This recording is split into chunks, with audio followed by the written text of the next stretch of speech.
everyone, it's Liz. I'm back again. I'm going to talk to you today about cover stitch machines. If you're watching this video expecting a demonstration on how to thread a cover stitch machine and all of that gubbins, you might want to go and find another video right now.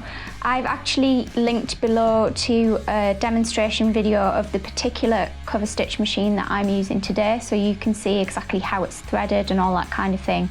That's not what I wanted to talk to you about today.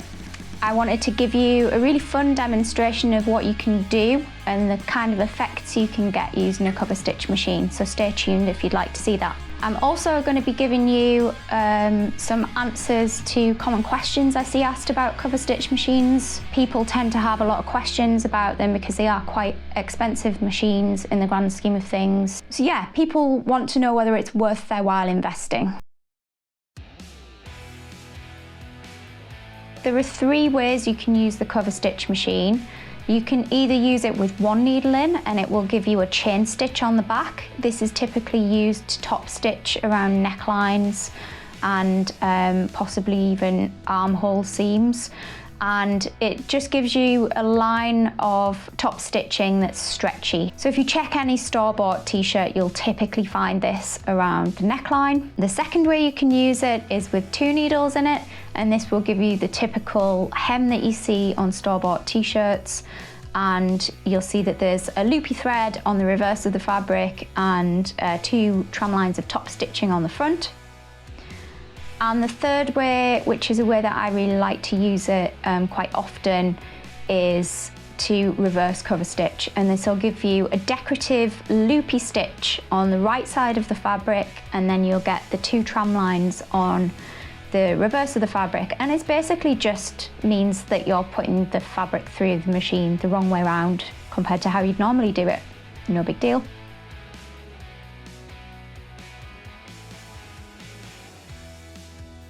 It's not the same machine as an overlocker. There are dual machines out there that have like a two-in-one function, so you can get overlockers that give you a cover stitch function as well, but you have to swap between the two functions, so it's less convenient, especially if you're doing a project where you need to cover stitch one step and then overlock a load of seams and then cover stitch a bit more and then overlock a bit more. It just ends up really inconvenient to have to keep switching between the two modes. That said, I have seen that there are people out there who actually just really find it not a problem at all. So it could be that if you want to try and save yourself a bit of money, you could invest in one of those machines. But to be honest, I decided to just go down the route of having a separate overlocker and cover stitch machine. So a cover stitch machine will only sew flat. So it's only useful for hems or for top stitching over the top of seams or for top stitching around necklines.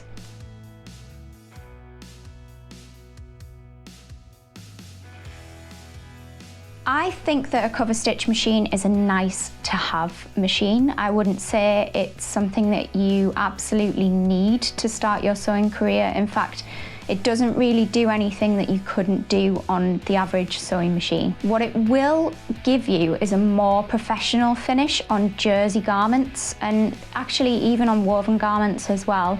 You can use it on both, but I think its strength particularly lies in jersey fabrics where you can get that stretchy hem. It definitely won't do anything that a sewing machine doesn't do. You could always hem on your sewing machine. For jersey fabrics, that might look like zigzag hem or hemming with a twin needle, and a twin needle just means that you load a needle in that's a specialty needle, and the bobbin thread zigzags between the two needles on the reverse of the fabric, and that will give you the stretchy hem, but it just won't look quite as professional as a cover stitch machine might.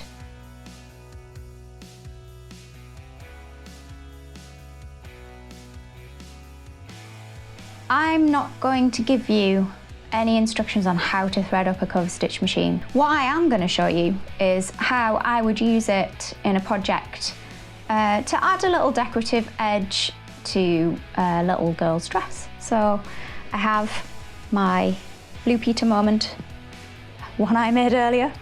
I made this in a size that will be suitable for youngest daughter, and she loves a pretty dress. And we have on the bottom what's known in our house very technically as a dancing bit. So a dancing bit is like the ruffle skirt that you get on these cute little dresses. So what I'm going to do is I'm going to show you how to use the Coverstitch machine to hem the armholes and hem the skirt, and also top stitch around the neckline, and you can see how that works and get some ideas of what you can use it for. I also have a nice little skirt that I've started making that was a disaster version of this grey dress used in slightly non-stretchy jersey. So this is a bit more of a stable jersey, and I stretched it all, and it's nice to admit that we make mistakes sometimes, especially when we've been on the sewing bee. And I'm going to show you a different way to hem this. So the dress, I'm going to do a reverse cover stitch hem, and on the skirt I'm going to show you how to do just a standard cover stitched hem. This is the sleeve of the dress, and what I've done is I've pre-pressed the hem under by 5/8 of an inch. You can skip this step if you're feeling confident. I would recommend it because it will make sure that your hem depth is nice and even, and it'll just take a little bit of the stress out of feeding it through the machine. I've also pre-pressed the skirt hem as well for the same reasons, again to 5/8 of an inch. So I'll take this over to the cover stitch machine and we'll get cracking. This rainbow overlocker cone is threaded into the lower looper, and the needles are threaded with some Gutterman, just normal polyester sew-all. The needle threads are what we'll show as the tram lines, and this is what we'll show as the loopy cover stitch on the back. Here, these are the tension dials. Some machines have these as inline slots, so you lay your thread in. This particular machine, you put the thread around the tension discs and then follow the threading path. On this side, we have what's known as the differential feed on the bottom. So this is the rate at which the feed dogs will pull the fabric through the machine, and we also have the stitch length on this side as well, so you can adjust those things. If you have an overlocker, you'll be very used to those. This hand wheel operates in exactly the same way as all of the machines. You can lift the needles and lower the needles using this. So here I'd just like to point out that mine has a slot for 3 needles. In fact, I'm going to use my pointy tweezers. So mine has a slot for 3 needles, left, centre and right. I can choose to have either the left and centre needle in, centre and right needle in, just the centre, or the left and the right. If I have the left and the right in, that gives me a wide cover stitch. If I just have the right and the centre, or the centre and the left, it gives me a narrow cover stitch. And if I just have the centre, it'll give me a chain stitch. Another nice thing to notice here on the presser foot is that there are 3 notches, and they reference where the needle is actually sewing the lines of stitching. So that's really useful, especially if you're sewing on the right side of the garment, because you can then see where the edge of your cover stitch is on the reverse. These markings are also really useful. So if you have your hem depth set to 5/8 of an inch like I do, basically you make sure that the edge of the hem is lined up with that marking, and it should, in theory, cover stitch right on the edge of the hem. So the first thing we're going to do is we're going to create a reverse cover stitch hem on the bottom of the dress. What that means is that you'll see the decorative loopy stitch on the right side of the fabric, and the tramline top stitching will be on the reverse of the fabric. It'll be on the wrong side of the fabric. So on the right side of the fabric, you'll end up with this pretty loopy stitch. So to do this, I'm going to stitch all around the hem of the dress on the wrong side. So this is my hem. What I'm going to do is I'm going to try and keep the left hand needle just inside the cut edge of the hem, and we can use this mark here just to guide us.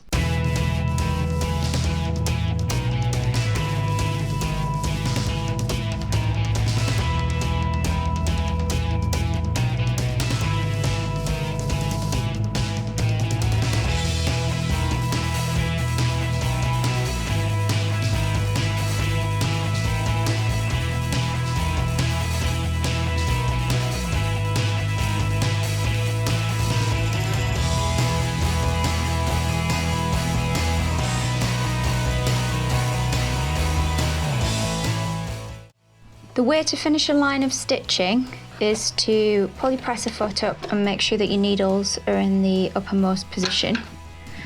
Pop your angled tweezers under the presser foot and bring both threads to the front, and they should pull forward fairly easily.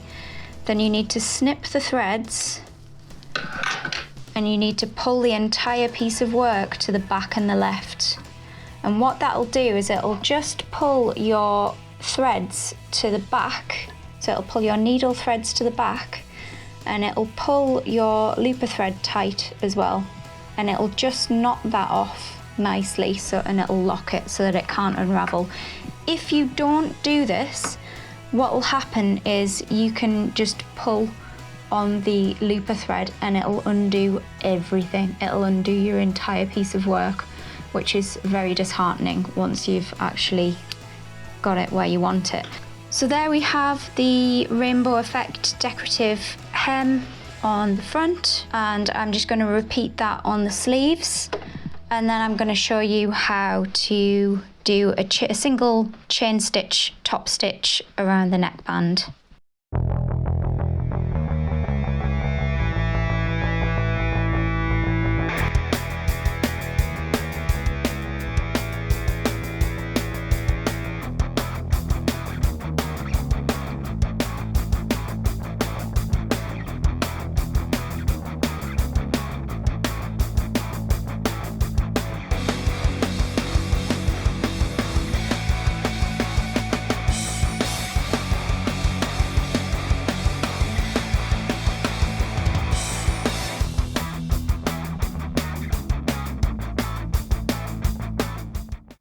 Now I'm going to show you how to change the machine to a single top stitch with a chain stitch on the back.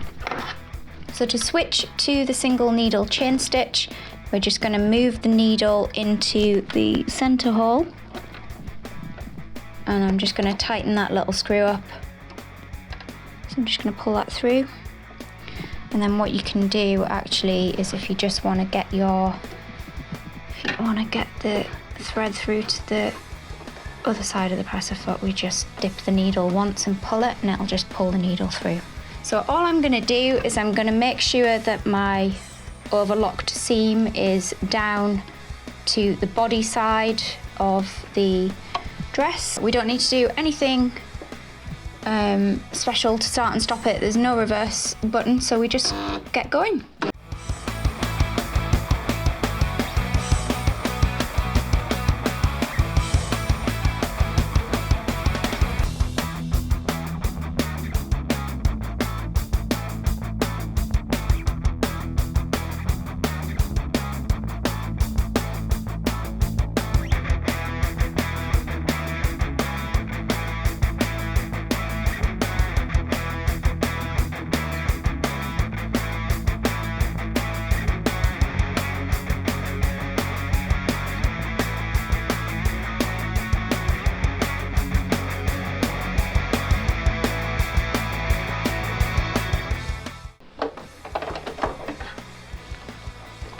Finish this off just exactly the same way as you would with the double twin needle cover stitch.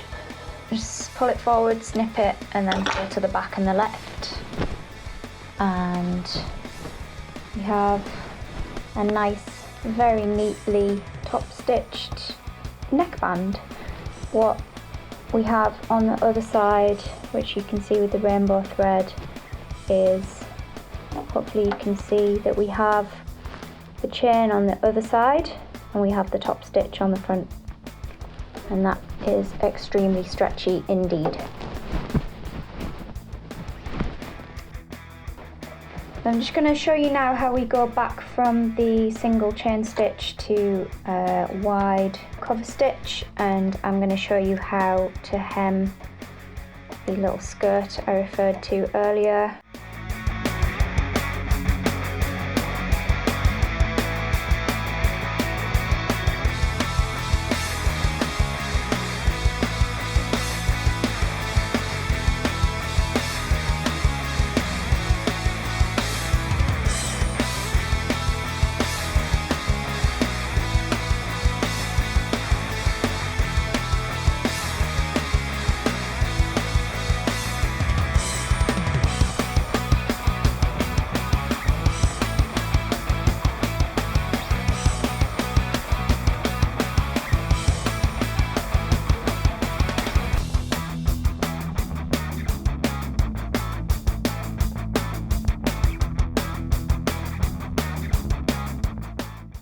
What I'm going to do here is I'm actually just going to eyeball this, which is always risky, but quite a big fan of eyeballing things. So this is going to go under the machine, and I have roughly folded this over 5/8 of an inch. Right, so what we can actually do is, underneath the machine are these 3 slots. I just line the edge of the hem up with this slot here, and this seems to line up pretty perfectly with this mark here, which is where the needle is going to stitch. So if I line that all up, as I'm pulling the fabric through, it should in theory just nice and neatly cover stitch the very edge. So let's go for it and see if it works. It usually does. Let's see.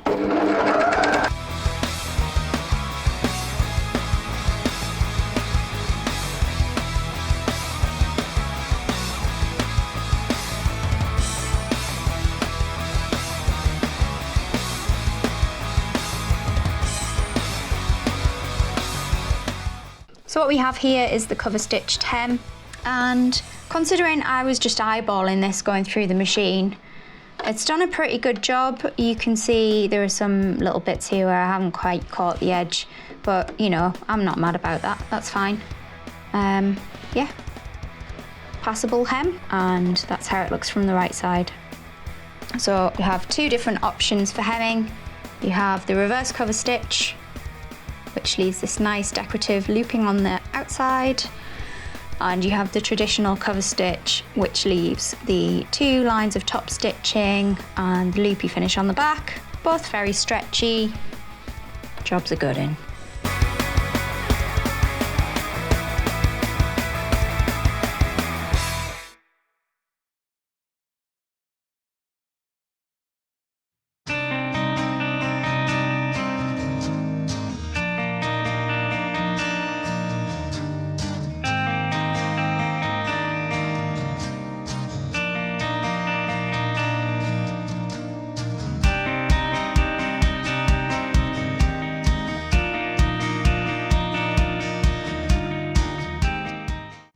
So let's wrap this up, shall we?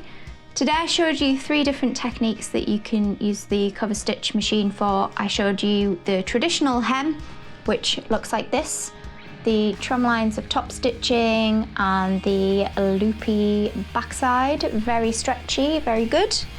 I also showed you how to do the reverse cover stitch. So we have the loopy effect on the front side of the garment and the trim lines on the reverse side. Very decorative. And I also showed you how to top stitch a neckband using chain stitch. So there you go, 3 different techniques you can use to finish your projects with the cover stitch machine. I hope you enjoyed watching this video. Please remember to like and subscribe, and I will see you again next time. Bye!